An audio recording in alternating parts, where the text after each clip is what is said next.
What's up, guys? Joe Ingram1, aka Chicago Joey here. I finally got my laptop back, and I am now able to bring you the audio I recorded with David Sklansky. David is a very long time poker player. He's been writing books for over 30 years, and he's also maybe more known to some of you guys as one of the red names on 2+2, which is the popular poker forums that I started my poker career on. And I've always seen his posts over the years. They've always been pretty interesting, and I was really excited to have a chance to talk to him here for about an hour. We talk about life, we talk about love. You guys know we talk about women, of course, because I love women, and I was under the impression that David was also quite fond of women, which, as you'll see later in this episode, we put to rest, or we established that a bit more. So yeah, let's get into it, and hope you guys enjoy. Alright guys, joining me for the second time we're recording this. We tried recording this last week, and we did it, but unfortunately I lost the audio on my end because I'm still learning how to not live stream, just record things on Camtasia and Skype. So, David Sklansky, welcome back. Thank you.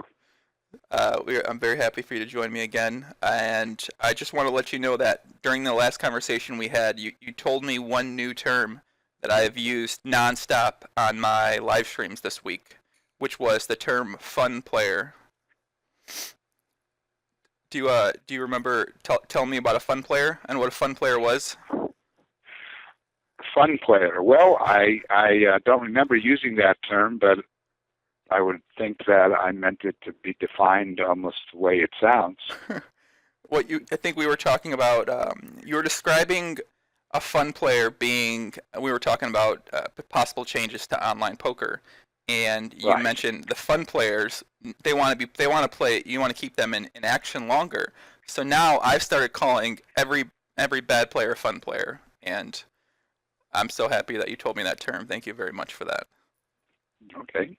All Well, right, the idea is not necessarily that they want to play only for fun. They may want to win, but they want to play as many hands as possible. They don't want tight play to be rewarded to the point where they feel foolish playing more hands.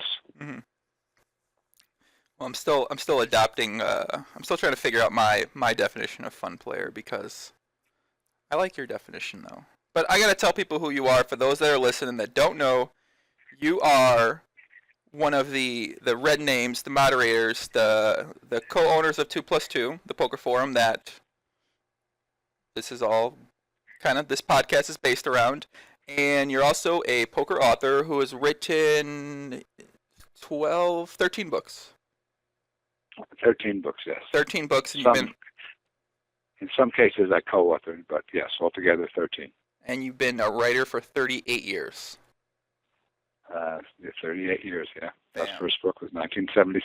You know, in these past couple years, you haven't been as active on 2+2. You know, kind of what you've been doing with yourself. The people kind of been interested. I'm sure you used to post a lot more, I felt like, and kind of went a bit more low key lately. Well, that I'm not so sure is true. I think that maybe I don't post as much on the strategy forums as I used to, because there's lots of very good strategy posters. I think I'm more now involved in non-strategy forums, which, like the politics and the science forum and the philosophy forum, and sometimes the gossip forum even. The newer players have their strategy down so well that I really can't add too much to it. So where do you hang out normally then? Which sub forums? I tend to be on the forums like probability, science, math, and philosophy. Sometimes even the religion forum, and the news, views, and gossip. Those are my favorites. So NVG is one of your favorite forums to kind of check out most days? I almost always read several threads on each of these forums. I don't post unless I think I can write something that's unusual or unique. Sometimes in order to make it unusual or unique, I go a little bit far, and people think that I have some crazy ideas, where the truth is that I don't really think quite as crazily as the posts might indicate. But if they're just going to be another post, if they're going to be similar to everybody else's, then why post? I like my posts to be a little bit different. I think that's probably one of the characteristics of most of your posts. They always, whenever I've read them in the past, sometimes I'm like, I don't know what the fuck he's talking about right now. Sometimes it makes me think, and then eventually I might start to understand more. But they're always very unique, so I have to give you credit on that. You do form some interesting opinions. But it seems like a lot of people in NVG kind of, I don't know, they react weird when you post it. I don't know. It's like, is it the same way when you post in different forums where the quality of poster might be a bit higher, that people are able to kind of comprehend some different things that you say? Well, on the probability forum, of course, I'm not going to be as controversial, although even there I sort of am, because I like to get to go to some of the more routine mathematicians by showing some simpler ways to do some of the math problems. And, if I'm not irritating somebody, I'm not happy. Have you always been that way? Has that kind of been your one of your things you've kind of lived by for a while, or is that just something on internet forums? I've always sort of liked to do things a little bit off the beaten track or out of the box thinking, or however you want to put it. Mm-hmm. I come up with thoughts that are that I don't like to write things that I think a lot of other people would have written about if I hadn't. So sometimes that gets me in a little bit hot water with some posters. But like I said, if I was just going to be just another poster, then what's the point anyway? Mm-hmm. Have you if you felt like over the years that the posting in NVG, do you think the posting in NVG has kind of always been I feel like right now it's kind of bad. Do you feel like it used to be kind of good, and it's just progressively getting kind of more trollish and more kind of, you know what I mean? Like more trolls basically are kind of, seems like, hang out in NVG. Well, this might be a function of the fact that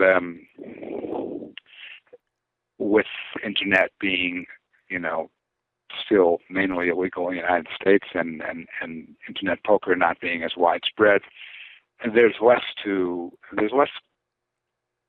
neat gossip to write about, and now it comes down to more like George just stole 3,000 from me and things like that, because or just negative things about some of the old-time pros who aren't doing that well, and in the old days it might have been, that Harry won $2 million and took 12 of his girlfriends to Monte Carlo with it. Unfortunately, that's not happening as much. Yeah, that makes sense. I mean, a lot of the headlines are usually more American player dominated the majority of the time, so I guess when the opportunities become less for those type of things to happen, it ends up being more negative things that get more notoriety instead of other positive things. Most likely that's what it is. I mean, I really am not sure. I don't read most of the posts. I just when something comes up that I think I might be able to, add my 2 cents in a way that other people haven't thought of, that's when I, tend to write more. Like, for instance, that recent thread where they were talking about whether Daniel can beat a 25-50 no limit game and all that. Mm-hmm. So I thought I had a comment that I could make that other people might not have thought of, and so then I write it. Yeah, I think that was one thing we talked about last time. But since that we talked about that, I mean, he's already came out with some video kind of saying he was just joking around or it wasn't a serious thing or something like that. So, but the thread's still going strong, but I'm not quite sure what they're debating in that thread anymore. But I know it's still kind of Well, I never even really commented on Daniel's ability to beat the game. I commented on a little bit of a logical contradiction about this game being so super tough. I pointed out that you're right. I pointed out that, wait a second, it can't be quite as tough as everybody says, because if it is, it means that most, if not all, of the players in there are suckers for playing against each other. So why? So there's something wrong here. Either the game is a little bit easier and often has at least one bad player, or there's something wrong with all these guys for playing against each other when they could make more playing smaller. So I just pointed that out, and that's an example of the kind of posts I might make when I see arguments being made. I tend to want to correct fallacious arguments, even sometimes if the person who's making the fallacious argument is taking the same side as I am. I mean, I think my job is to make sure that when people come up with reasons, their reasons don't have fallacies in them. So, do you feel like that's your job online, or do you find you do that in your real life if you're having a conversation with a friend or, with a woman or of that type of nature as well, or a stranger even? Well, I think that's my job even in real life, but I have to be honest, and when a pretty girl commits the fallacy of asserting the consequence, I don't say, what you just said to me is very nice, but it was asserting the consequence. I don't do that. Maybe, but I don't. That's good. That might be some women might be taken aback by that if they were to tell you something and you're like, well, actually that's not true. Yeah. So even though I do usually think it's my job, as it was my father's, who actually did teach logic in college, sometimes I back off. Yeah. Have you ever, now you might actually already do this, but have you ever thought about creating a second 2+2 account to use to kind of just go around and go a little bit more hardcore trolling, and that way no one ever knows who you are? I think they'd recognize me. You think they'd recognize you? Yeah. I mean, I'm not smart enough to recognize writing patterns, but I'm sure there are people out there who, if you just showed up in the probability forums one day and started kind of talking similar to the style you have, they might, they might. So last time we talked about, I feel like I'm going to say last time all the time, but we talked about how 2+2 was created between you and between Mason Malmuth, right? Right. That's what I say to him. Yeah. So can you tell me more about how that happened? In 1976, I wrote my first book, a little book about Hold'em, and then I wrote a second book that turned into The Theory of Poker, and I had met Mason briefly in Southern California, and I knew he was playing part-time. He was working as a statistician for Northrop, and he had been friendly with Mike Caro, but they had a falling out because it came down to a disagreement about whether or not you should play King Jack for a cold raise in an early position. And because Mike insisted that you can very often play King Jack for a cold raise in an early position, it cost him several million, which I made instead. So I'm very grateful to Mike for making that mistake, because when Mason argued with Mike and Mike wouldn't back down, he decided to come to me and seek out my advice. Specifically, what he he wanted some lessons in limit hold'em, and after I gave them those lessons, he was recording them and transcribing the recordings, and then writing out, writing them out in detail. And I should take that back. I'm not sure if he was actually recording them, but I think he was taking copious notes and transcribing the notes. And then he had all of this written stuff from our lessons. And I said, Mason, you should turn this into a book.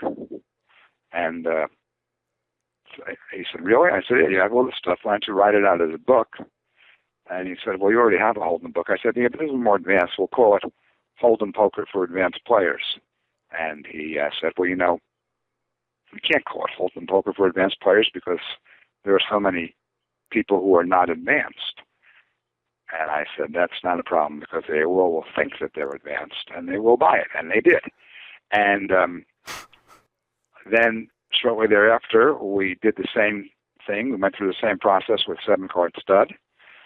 Came out with a book called 7-Card Stud for Advanced Players. And at the time we were partners selling these books. We were self-printing them, selling them ourselves. And the next thing you know, the first 2 books I wrote, I got the rights back to them from the original publishers. And I said, Mason, why don't you just become a publisher? I don't want to be partners with you. I just want to be an author. I want to get a very, very high royalty, much higher than I normally would. That would sort of be equivalent to us being partners. But you start the company. Mm-hmm. You be the owner. I'll be your main author. If you have other books, if we get any other authors, I'll proofread all the books, and I'll get a piece of those too, and you get a bigger piece.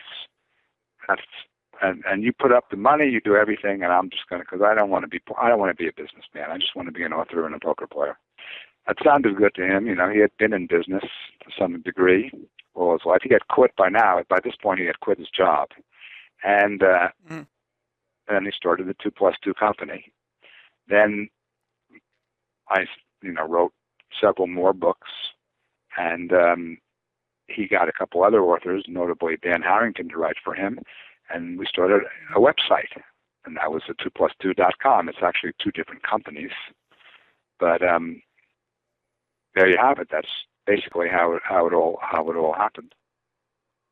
So in the like the 2+2, so the poker forums and the books that you wrote, those are all like one entity? They're both. Or those separate entities? Well, they're both owned by Mason Namath. I'm part owner of the website. Technically, I'm not part owner of the book company. Those are 2 companies: 2+2 Publishing and 2+2 Interactive, I think is what it's called. Oh, okay. So you're kind of the part owner of the poker forums that we kind of go on every day and post. I'm part owner of 2+2 Interactive, yes. Oh, okay, that makes sense. So, kind of with your role, like, is there even anything to be even done anymore in terms of any type of direction with the forums? Is it the forums kind of are what they are, and it's just kind of maintained? I'm supposed to, Mason does, with the help of my son. I don't know if you know that my son Matt is basically the general manager of both 2+2 companies. Mason does a little bit of work. My responsibility is to post a little bit and write an article and blog or whatever. And but I'm not doing too much. I mainly just collect my checks. Keep getting them checks, huh? You just collect the checks? The checks are obviously not as good as they were a few years ago when the Internet Poker hit its peak. When Internet Poker hit its peak, I did something, my books accomplished something that only a few other people in the history of the world have done since Amazon has been around. Amazon rates the top 100 books. I had 3 books in the top 100 all at the same time. Wow. That's of all books. I mean, they were not high in the top 100. They were like 47, 68, and 83 or whatever. and J.K. Rowling at the same time had like 1, 2, and 6, but still, it was a pretty amazing accomplishment for poker books. But that's gone way down since the internet. It used to be that my books made me a lot more money than the website. Now that's no longer true. Hopefully there'll be a resurgence, and then it'll become true again. Well, I just want to say one thing. I do know your son Matt because he, I think it was maybe 2009. I was a slightly different person in 2009. It was five years ago. It was towards the beginning of my poker 2+2 career. And I remember I had a session where I lost 52 buy-ins, which is kind of a lot of buy-ins for losing one session. And I posted some things in the forum. I was like, oh, I'm gonna go kill myself. And it was something of that nature. It wasn't quite I'm gonna kill myself, but it was something of that nature. And he actually sent me a message on 2+2 and said, you'll be okay if you need someone to talk to. Here's my number. Oh, really? You give me a call if you want. Yeah, and I was like, I didn't know. I wasn't super familiar with 2+2 at the time. I was just kind of, like I said, I was maybe like a year and a half into my poker life in general. And yeah, he sent me that message, and I was like, wow, man, this, it just made me feel so much better at the time. You know what? So. I just posted something about him, some more about him, just about half an hour ago. That makes him look good, although some people slightly misconstrued what I wrote. But there's a big deal about racism and who's a racist on some of our forums right now, and on the Politics Unchained forum, he was involved in this thread, and I told a quick story about him, so I might as well say it on the air as well. In 1990, sure. He was going to Columbia University, and which in New York, which is about 3 blocks from Harlem, and he got a part-time job for the census, the 1990 census.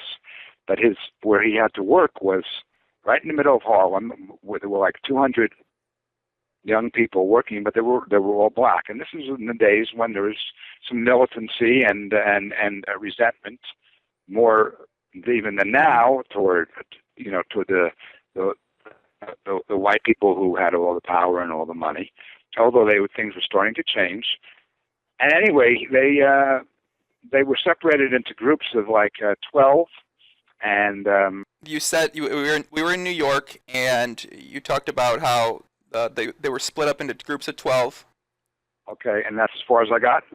Yep, that's as far as you got. Okay, they were split up into groups of 12, and they were, after a few days of getting to know everybody, they were asked by the higher managers to, each of the groups was to elect a team leader who would be the other 11 guys' boss. And, because of the nature of what was going on in the world then, it would have been natural to assume that the black guys wouldn't particularly have wanted, now that they have this ability they've come up in the world, they're not going to turn around and pick a white kid to be their boss, especially in front of all the other people who might have looked askance at such a thing. I mean, in order for that to happen, he would have had to have been a pretty amazing individual that they would go against the inclination, and but they did. These other 11 kids, all black, in a caucus with 200 black people, picked Matt to be the team leader. So that said pretty much, I think that said a lot about him, that he was able to overcome their natural inclination not to do that in this type of situation. He made a good enough impression on them that they said, we don't care, he's the guy we want. So I thought that was a feather in his cap, a pretty big feather in his cap. And now you're telling me that you were feeling depressed and he decided to go out of his way. I never even knew this story. So no, it was just, it was like just a very completely random thing that I mean, it's like just interesting because a small moment like that, you never know what kind of impact it could have on a person just taking your time, like just going out of your way to just tell somebody, if you need somebody to talk to, you can give me a call up. So, I mean, that's something I'll remember. I haven't actually, I don't think I met him in person yet. And, I'm going to meet him one day, I'm sure, at a 2+2 party or when I'm out in Vegas. So, yeah, I'm sure you will. I'm definitely have to thank him for that for sure. But so he kind of runs so he's like the GM, he's the day-to-day kind of guy that takes care of things. Yeah, he's the general manager of both 2+2 companies. Oh, okay. So what kind of role does Mason have these days? Is he kind of active in the forum still, or? Mason comes into the office around 11 o'clock. He tells Matt that he has to stop whatever he's doing so he can go have. No, I said 11, more like 12:30. Tells Matt, no matter what he's doing, stop doing what you're doing. We have to have lunch now. Matt, in the middle of all his work, has to put it aside so he can have lunch with Mason, and Mason will tell him which the posters that he's decided that he doesn't like anymore, and how are we going to get them. And they work on that for a while, and then Matt goes back to work. Mason goes home. It's a little bit of an exaggeration, but I'm sure that's what actually people think really is what happens. Wait, does that not happen? Am I getting trolled right now? I'm just. What's that? So am I getting trolled right now? That doesn't happen? No, that can't happen. No. Well, that's a bit of an exaggeration. They do actually sometimes discuss strategies, and they don't always discuss which person is irritating Mason, but I'm sure that's at least a third of his job is to. Where does Mason spend most of his time posting? In the similar forums as you are? Mason does like me. He posts, and when he thinks that he has something interesting to add, he posts. If he doesn't, then he doesn't post. Oh, I gotta go read these. What's that? Yeah, I gotta go read these other forums you guys post on to see what kind of conversations you're in, because I only go really.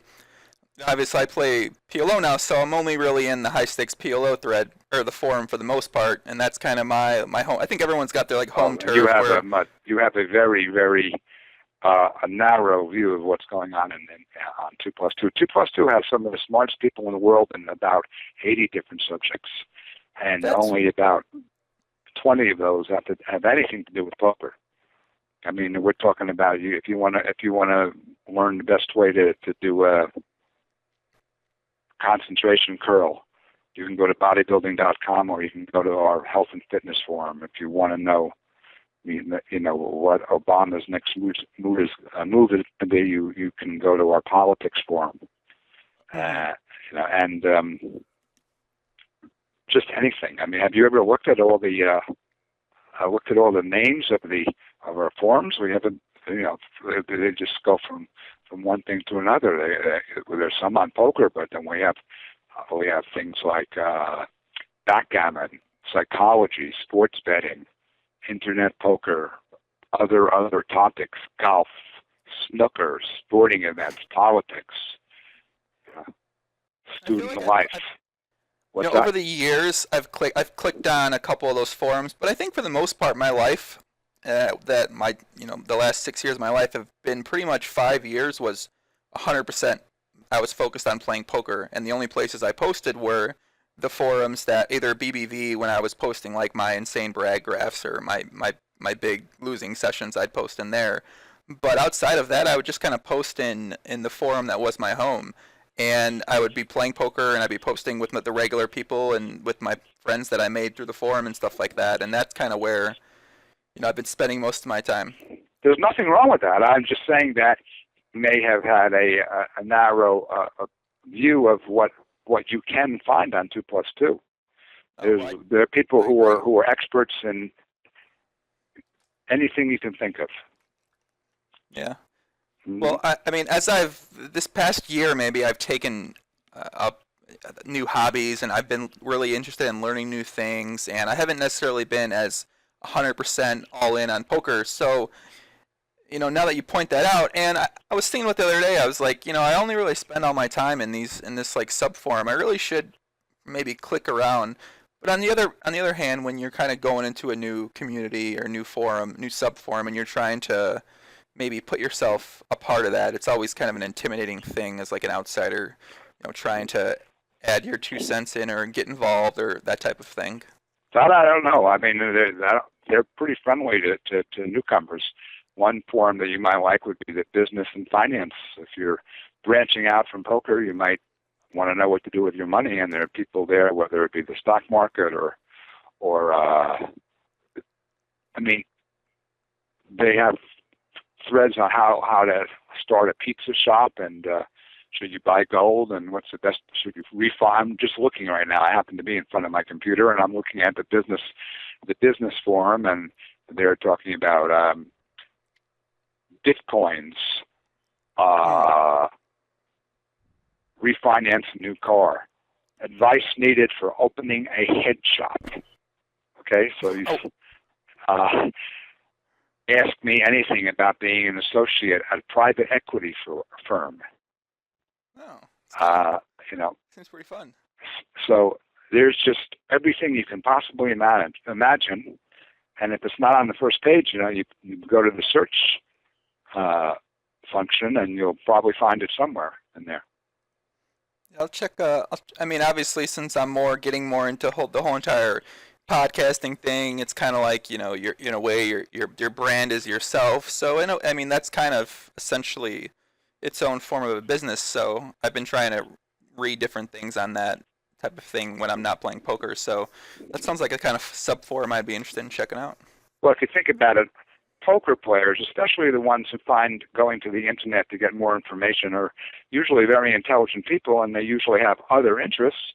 So they come to 2+2 to read about poker, and then they notice that there's forums about their interests. Next thing you know, they're spending a lot of time on forums that has nothing to do with poker, but have to do with their area of expertise. That makes sense. I mean, a lot of the people, were they former poker players? Did they play live poker? Are they just a little bit older people, maybe, who all played different poker? all different categories. They might be serious internet poker players right now who have a second interest, or they might be older players who are only amateurs or whatever. They come here, they notice there's some intelligent conversation about something they're interested in, and then they stay and they continue to talk about it. Have you made a lot of pretty good friends on the forums over the years that it kind of transitioned that over into real life friendships, whether that's like maybe a local Las Vegas, Reno type of thing? They come out, you guys have a pretty good relationship built up already? Well, not so much me, because I'm a loner, but I am quite sure that has happened hundreds of times among the posters, where they've met through the 2+2 site and then met in person afterwards. Of course, that's one of the reasons why we have our party, is for those people to meet each other. But yeah, it definitely happens a lot. Well, I have to tell you that when I lived in Chicago, I never left the state. I never before ever. And I met my future roommate on two when we moved to San Diego. I met my next roommate that I moved to Vancouver with, and three different guys I moved there. I met them through 2+2 and through the small stakes 4-ring community, and pretty much all of my best friends now from poker I met on 2+2. Yeah, okay. Now I want to hear that you met your wife on 2+2. Then we can have this totally complete. I would. Can you send some my way? I mean, if anybody knows the women on 2+2, it's you. I mean, if you got some in mind, I never, not at the moment, but I'll keep that in mind. Oh, come on. Well, I'll keep an eye out if I meet any. Well, you like women all ages. You don't necessarily 20s, 30s, 40s, right? Well, I don't like them as young as people think, but that was a fluky situation where that happened. But yeah, they can be. They don't have to be my age for me to like them. Let's put it that way. So, do you meet many women these days? No. Oh. I actually don't. Do you need help? Do you need a wingman to go out with you to meet women? I'm I'm happy. Oh, come My on. situation is I'm happy with my situation right now. But there was a period of time for a while where I was single and free, and during that time there were some crazy things that happened to me, and I wrote about them. It's probably a mistake to write about them, but I wrote about them because I wanted the quote geeky type of guys who I once, I wanted them to realize that when the smoke clears, even though they might be a little bit socially awkward, they're what they had going for them more than made up for it in many cases with women, especially nowadays. So I wrote about a couple of my adventures that involved much younger women, including a girl who lied about her age and was too young, but I'm still friends with her. She wound up coming back to town 10 years later and taking care of my mother. So, but it's everybody knows about these stories. She went to the 2+2 party 2 or 3 times. There's pictures of her, and she's still beautiful. But what about her for me? Is she single? That's fine. I'm kidding. I'm kidding. Well, she's about to turn 20. She's about to turn 29. Now, how old are you? 29. I've never seen. You could look at. All you have to do is go to 2+2 site and type in the words SAURA, like a dinosaur, Sora. That was the name she used. Mm-hmm. And photos at the 2+2 party, and you're going to see who I'm talking about. And then, that would be one of the weirdest things ever if I started posting in the Microstakes forums. I gradually came up and started doing a podcast. Then I had you on the podcast, and then you introduced me to my wife that you met at the 2+2 party 10 years ago. That might be one of the weirdest things that I could put together to happen as a scenario. So you never know. That would probably get us all some pretty good publicity, and so who knows? Well, I'll let my listeners out there decide if they think I should actually go attempt that. But I don't know. I mean, maybe I should go to the. I think I went to the 2+2 party 2 years ago, and I didn't notice many women there. Unfortunately, it was a lot of guys. Yeah, I know. Yeah. Well, kind of. That's the. If you want to look at it as a problem, that's the problem with being in the poker world, is that a lot of the people that end up following you or knowing what you're talking about are all men. So it's they're 90% men. I agree. That's the nature of those kind of games. Men tend to gravitate much more to them than women do. Yeah. Well, I guess you just have to meet some women outside of the poker world. On the other hand, you don't need them to be players. You just need them to appreciate your ability in the game and the outcome of them, right? Well, how have you? So over the years, if you meet a woman, how have you been able to show that kind of you were? Well, I guess I think with you, it kind of it probably comes off right away that you're a pretty intelligent guy. But how would you kind of explain poker to them to get them to kind of understand, like, well, I play poker, or I'm involved in poker, I write poker books. How do you get them? Because I think that's a problem with a lot of guys have, is that, trying to explain poker to a woman that they might be interested in or they might be wanting to get serious with. And I don't think that's as big a problem now after all the TV shows as it was back in the day. Before, I would think that poker is now, you just say, have you ever seen one of those TV shows, or those tournaments on TV? And every time I've ever mentioned that to somebody, man or woman, they almost always say yes. I knew, how I knew that things had changed? I saw an advertisement, a commercial, about 7 or 8 years ago, for a beer company or something, and they were playing poker. And they were playing Hold'em, which in itself was unusual because Hold'em hadn't been that well known in the general public. And then the guy bets and he wins the pot.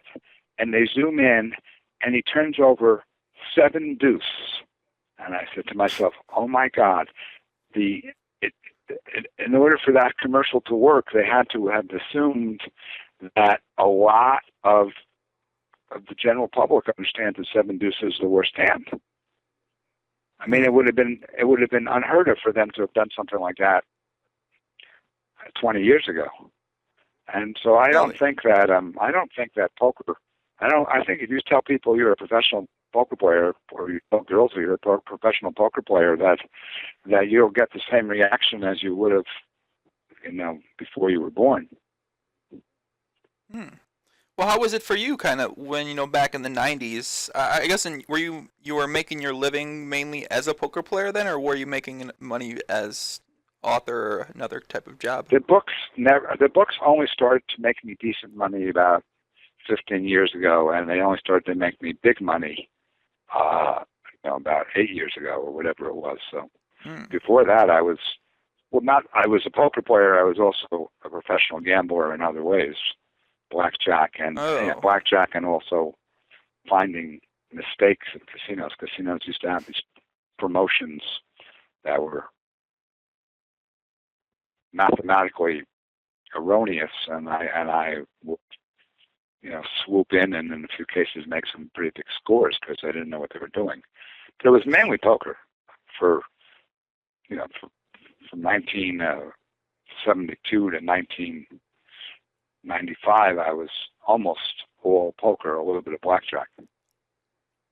So were you mainly based in Las Vegas during that time? Were you traveling a lot to kind of the other gambling hubs in the U.S.? I lived a couple times in Southern California, especially when they first, Southern California used to be only draw poker, and that was all that was legal. And then they made Hold'em and stud legal, I don't know, I guess about 25 years ago, and that was, party for a couple of years because even the regular poker players there were only expert at draw, and so the Hold'em games were very juicy for 2 or 3 years, and I was there then. It's like the golden age of live California Hold'em. It sounds like kind of like the golden age of online poker in a way. Yes, very similar. So when you met women, I mean, how did You're asking what an was awful it lot like? about Even women. explain.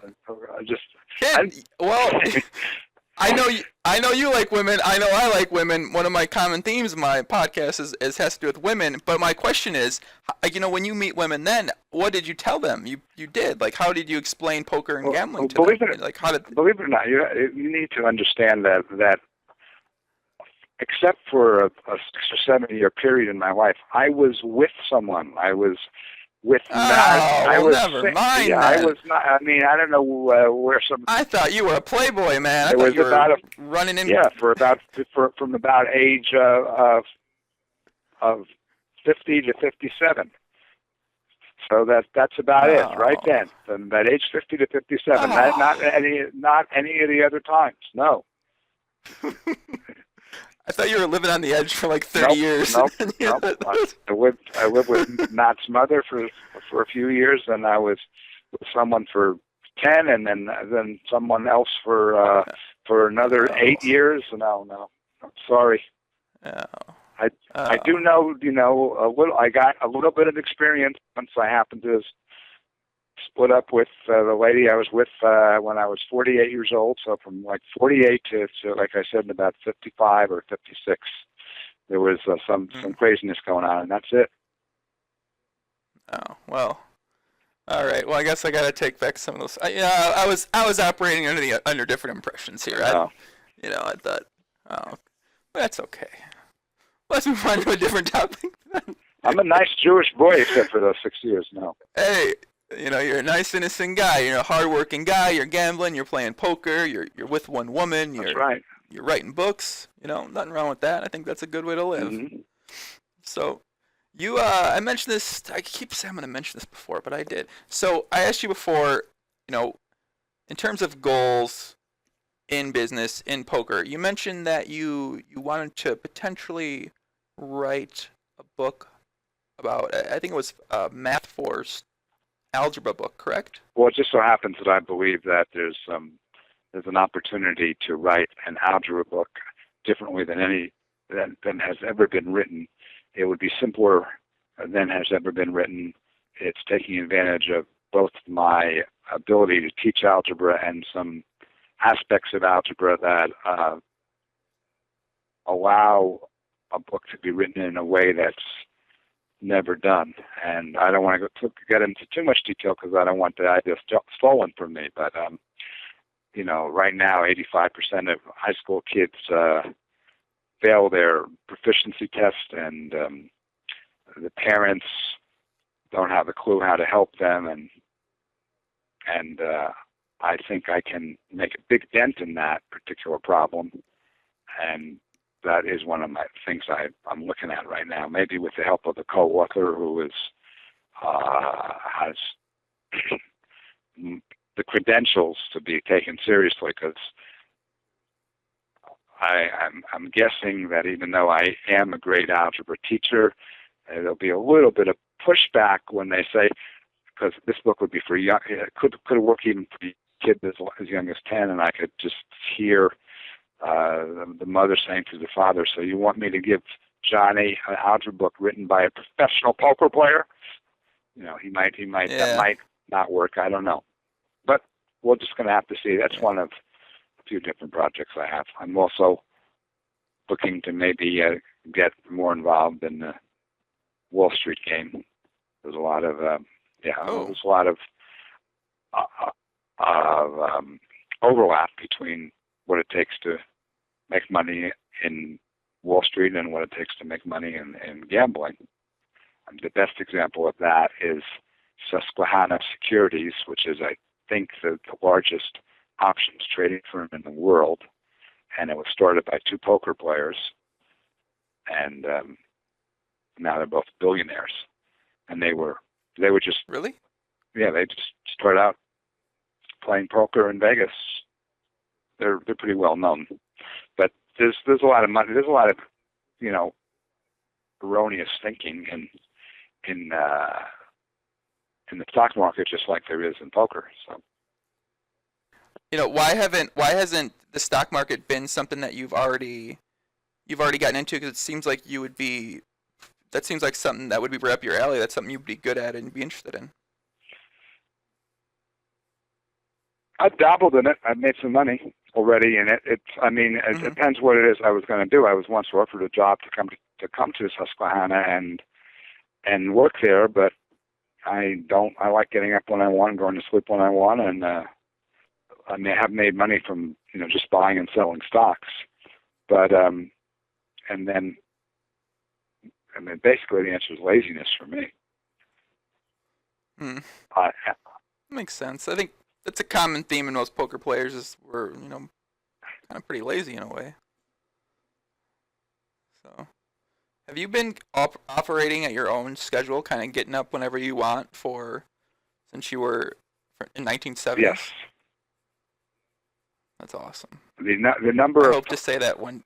In the last 40 years, there's probably been less than 30 times, and out of how many days are we talking about? 10,000 days where I got up other than the time when I just felt like getting up that day. I guess maybe you can include, if you include the times when you're playing at the World Series of Poker where the tournament starts at a certain time, if you have to force yourself. But even those times, I'm usually enter late. So, yeah, that's been a big thing for me. I can't stand, actually, the idea of getting up when I don't want to. That probably has cost me a lot of money. That's why I didn't, go into business. Well, I think what I've been the exact same way ever since I started playing poker. And what some people have kind of been preaching is the whole entire idea of staying on a structured schedule to have the most success you can. And, what do you think about that argument? I think it sounds like you actually kind of agree with that. You might have cost yourself money, but overall your happiness or the way your life comfort EV sounds like it's higher when you just kind of sleep when you're tired, wake up when you're feeling Well, good. I have a very steep marginal utility curve. And what I mean by that is that 10 million isn't twice as good as 5. It's like 1.1 times as good as 5 million. For other people, for other people, it doesn't start getting that way until you get up to 50 million. And for some people, it's way higher than that. Bob Stupak, who owned the Stratosphere Hotel, he had a chance to put $100 million in his pocket and walk away from the Stratosphere, and he didn't even consider it. It wasn't enough, So for some people, but I don't have like lavish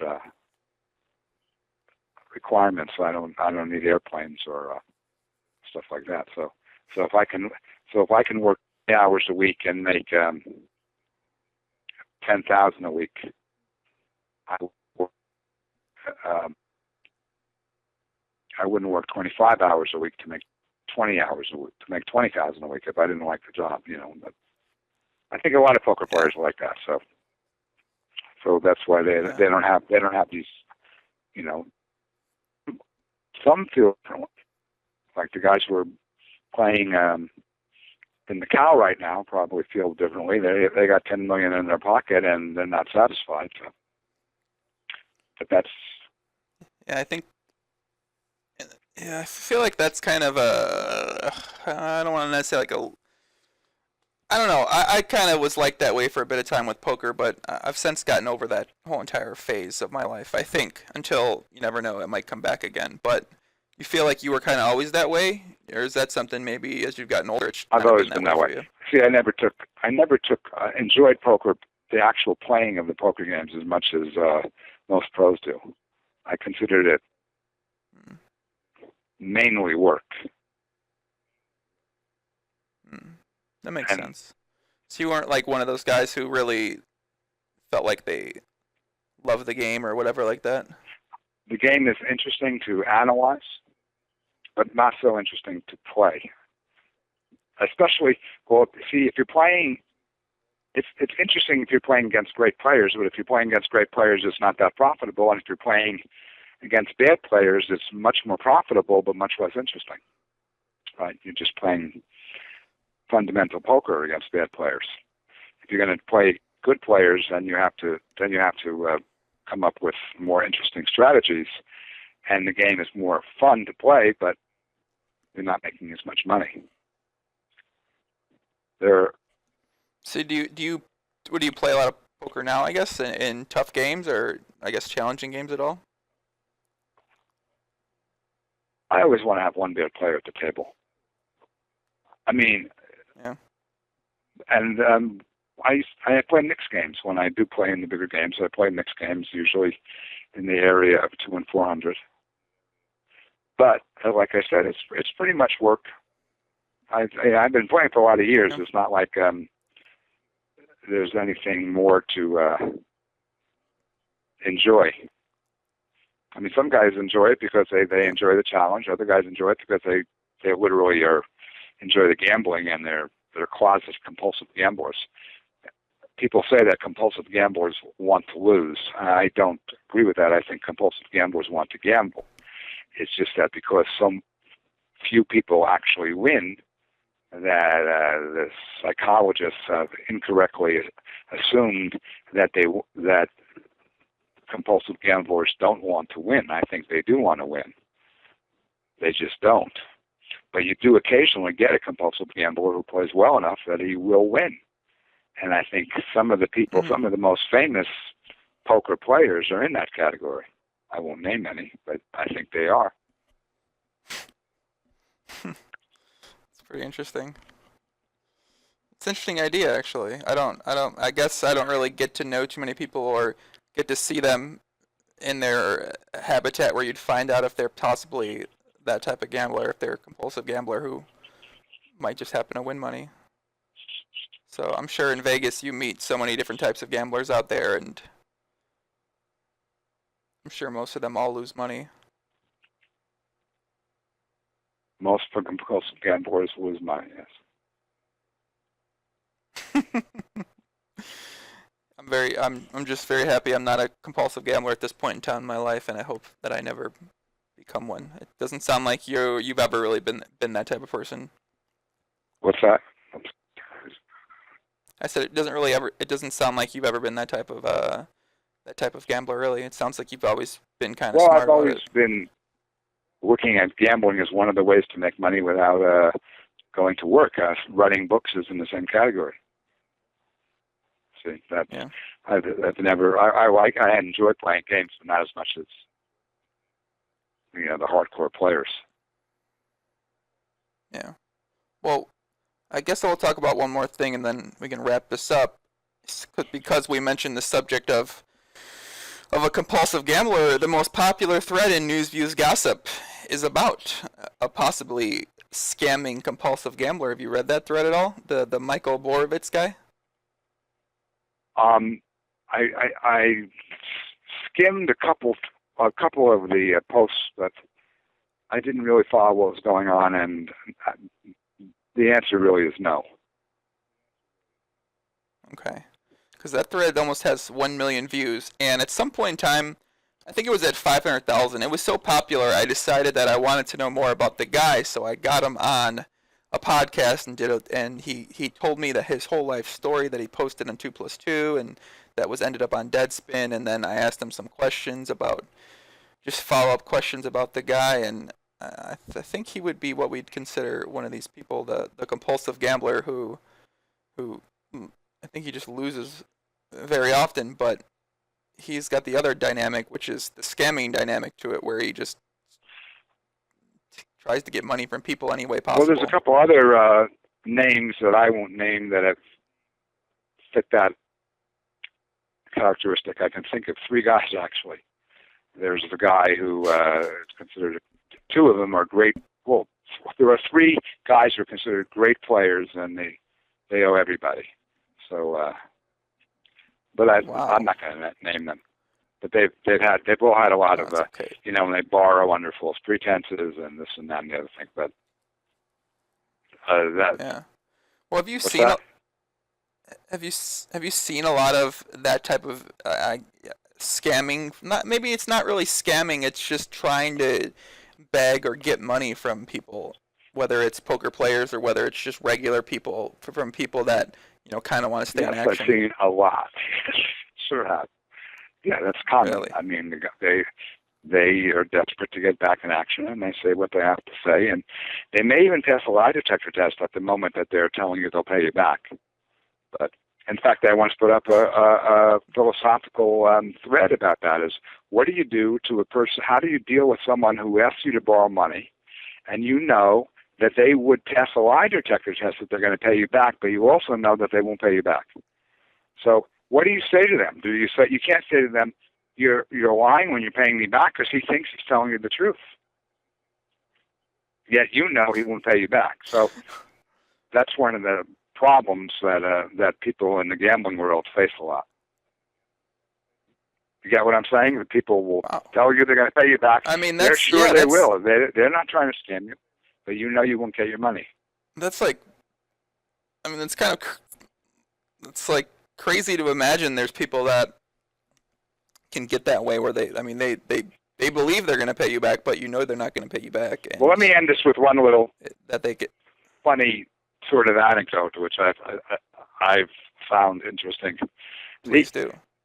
I don't loan money very often or very easily, but I don't absolutely turn everybody down. And basically, people, I'm not talking about now money for where the person just doesn't have it in his pocket and you can go to the box and get it. I'm talking about where it would be at least a few days before I'm paid back. And almost everybody I have in various categories, which would be what I would give them. So somebody that I see once in a while walking through the card room might be somebody I'd give $20 to. Somebody who I play 2 and 400 might be somebody I'd give a few thousand to. Somebody I know well would be more than that. Whatever it is, right?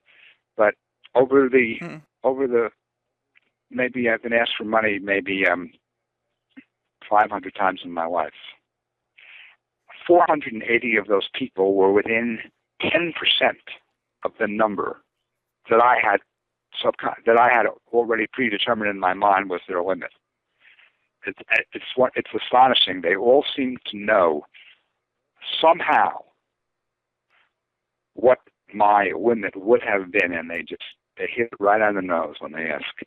I've always wondered how that. It's like they're mind readers.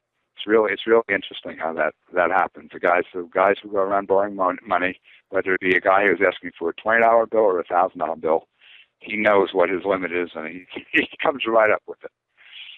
It's just. Have you only lent money a small number of times over the compared to your life? A lot of, From not that small, but compared to what most poker players do, it's pretty small. Probably maybe 200 times, Oh, okay. maybe. Yeah. Oh, okay. Do you feel like you got paid back most of those times? Maybe a third. Oh. That's good. That's good. Oh. I'm doing better than most. Yeah. Oh man, well that's a kind of a demoralizing thing to go out on. Let's give me you told me some stories last time. Just give me one story before, and then let's leave on a positive note. Some of the crazy things that happened to me. I mean, like when I was playing 8 or better stud, and the lady across from me asked if I would be willing to switch seats with her for some reason. I guess she could see better. And I said, okay, sure. And just as she said it, the dealer started dealing. I said, well, let's do it right now. And she said, no. Well, wait next hand. I said, you sure? I mean, I haven't looked at my cards yet. And she hadn't looked at hers. And she said, no, we can do it next hand. I said, fine. And it was like a 50-100 8 or better game, and she was dealt 2 aces and a deuce, and which was a great hand in 8 or better, and I was dealt 3 6s, and I won a giant pot from her. And had she taken up my offer to switch right then, there would have been no way to avoid it. The cards were already out. Mm-hmm. That was one story. Then there was also the story of when I walked past the Hold'em game once and 4 of a kind came on board, and they said, "Hey, David, what's the odds on this?" And I said, "Well, I'm not going to tell you what the odds are, but I'll lay you 200 to 1. It doesn't happen next time." And someone said, "I'll take 400 to 1 for $10." And even though I knew it was 3,000 to 1, I said, "I'm not going to lay 400 to 1, 200 to 1." He said, "No, 400 to 1." I said, "Okay." Next hand, 4 of a kind again. So because I decided not to lay 400 to 1, I saved $4,000. I have a lot of stories like that over the years. I know you mentioned that you were thinking about maybe writing a compilation book, putting all those together. Yeah, I was thinking of writing a book where I combine advice with stories. There's been a few poker books like that. I have some pretty interesting stories. Some of them pretty juicy too. But that's for another day. That's for another day. Sure you do. All right. Well, David, thank you for joining me. I've enjoyed our conversation this time. I enjoyed our conversation last time, and I look forward to being able to meet you one day in Las Vegas and meet the 2+2. Okay, sounds good. Meet the 2+2. Thank you guys for creating 2+2 for helping me become the poker player that I am today. I'm super grateful and very appreciative of that. So okay. So I'll talk to you later, David. Bye. All right.